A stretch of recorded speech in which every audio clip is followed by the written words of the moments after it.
दोस्तों, भारतीय राजनीति में कई ऐसे नेता हुए जिन्होंने न सिर्फ सत्ता की बागडोर संभाली बल्कि देश की दिशा और दशा को भी गहराई से प्रभावित किया। इनमें से एक नाम है अरुण जेटली।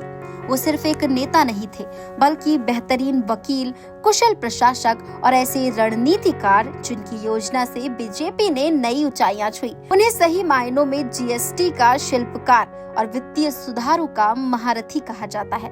लेकिन क्या आप जानते हैं कि अरुण जेटली ने राजनीति का रास्ता संघर्षों से भरे दौर में चुना था और एक वक्त ऐसा भी आया जब उन्होंने आपातकाल के खिलाफ जेल की सलाखों के पीछे समय बिताया था। आइए जानते हैं उनके जीवन की प्रेरणादायक कहानी, वकालत से राजनीति तक का वो सफर जिसने पूरे देश को प्रभावित किया। 28 दिसंबर 1952 को दिल्ली के एक मध्यम वर्गीय परिवार में अरुण जेटली का जन्म हुआ। उनके पिता महाराज किशन जेटली जाने माने वकील थे और मां रत्ना प्रभा जेटली गृहिणी। कहा जा सकता है कि वकालत की परंपरा उन्हें विरासत में मिली, लेकिन राजनीति उनका खुद का चुनाव था।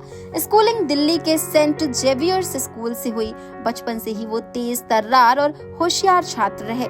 पढ़ाई के साथ साथ वो वाद विवाद प्रतियोगिताओं में भी खूब हिस्सा लेते थे। बोलने का उनका अंदाज इतना प्रभावशाली था कि लोग घंटों सुनते रहते थे। आगे की पढ़ाई के लिए वो Shri Ram college of commerce यानी SRCC पहुंचे और बीकॉम ऑनर्स की डिग्री हासिल की। इसके बाद दिल्ली विश्वविद्यालय के लॉ फैकल्टी से कानून की पढ़ाई की और LLB की डिग्री प्राप्त की। यहीं से उनकी जिंदगी ने एक नया मोड़ लिया। वकालत की राह पर चलने वाला ये युवक अब राजनीति की ओर खिंचने लगा। साल था 1975। देश में आपातकाल लागू हुआ, लोकतंत्र खतरे में था और हर ओर डर का माहौल था। इस समय अरुण जेटली सिर्फ 22 साल के थे, लेकिन वो पीछे हटने वालों में से नहीं थे। वो दिल्ली विश्वविद्यालय छात्र संघ के अध्यक्ष बने और छात्र आंदोलन का नेतृत्व किया। इंदिरा गांधी की सरकार का विरोध करने पर उन्हें गिरफ्तार कर तिहाड़ जेल भेज दिया गया। सोचिए, इतनी छोटी उम्र में जेल जाना, लेकिन यही अनुभव उनकी जिंदगी का टर्निंग पॉइंट साबित हुआ। जेल में उनकी नजदीकियां RSS और बीजेपी के नेताओं से बढ़ी। यहीं से उनके राजनीतिक सफर की असली शुरुआत हुई। आपातकाल खत्म होने के बाद अरुण जेटली ने वकालत की दुनिया में कदम रखा। उन्होंने सुप्रीम कोर्ट और दिल्ली हाई कोर्ट में प्रैक्टिस शुरू की। उनकी गिनती जल्द ही देश के बेहतरीन वकीलों में होने लगी। 1990 में उन्हें भारत सरकार का अतिरिक्त सॉलिसिटर जनरल नियुक्त किया गया। याद है बोफोर्स घोटाला? उस चर्चित मामले में भी अरुण जेटली ने अहम भूमिका निभाई थी। उनकी कानूनी समझ इतनी मजबूत थी कि बड़े से बड़ा मामला भी उनके सामने कमजोर पड़ जाता था। 1980 में अरुण जेटली औपचारिक रूप से भारतीय जनता पार्टी से जुड़ गए।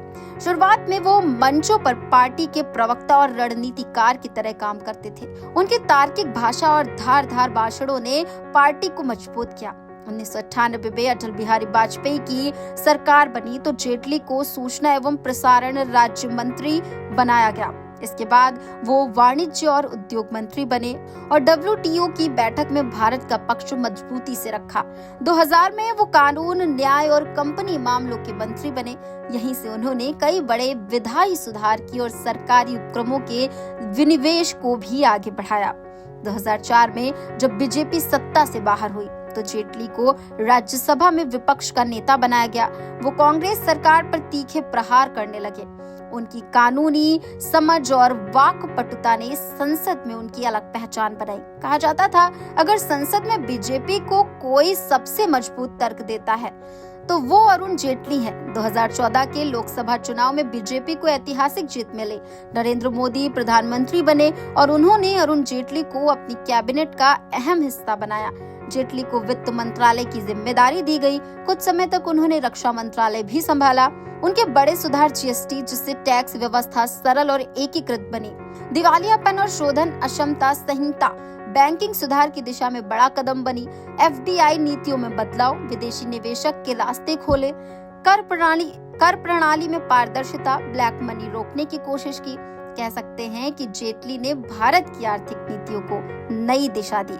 अरुण जेटली ने संगीता जेटली से शादी की उनके बेटे रोहन जेटली वकील हैं और दिल्ली क्रिकेट संघ से जुड़े हैं। उनकी बेटी सोनाली जेटली का भी अपना अलग करियर है।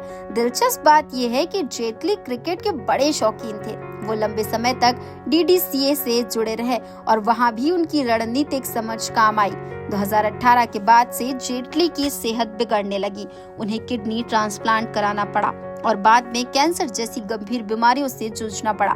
बीमारी के कारण 2019 में उन्होंने सक्रिय राजनीति से दूरी बना ली और 24 अगस्त 2019 को मात्र 66 वर्ष की आयु में उनका निधन हो गया। उनके जाने से भारतीय राजनीति ने एक ऐसा रणनीतिकार खो दिया जिसकी कमी आज भी महसूस होती है। अरुण जेटली सिर्फ एक नेता नहीं थे, बल्कि नीतियों के शिल्पकार थे। उनकी पहचान GST के शिल्पकार, भाजपा के मास्टर स्ट्रेटेजिस्ट, संसद के सबसे प्रभावशाली वक्ता के रूप में हमेशा याद की जाएगी।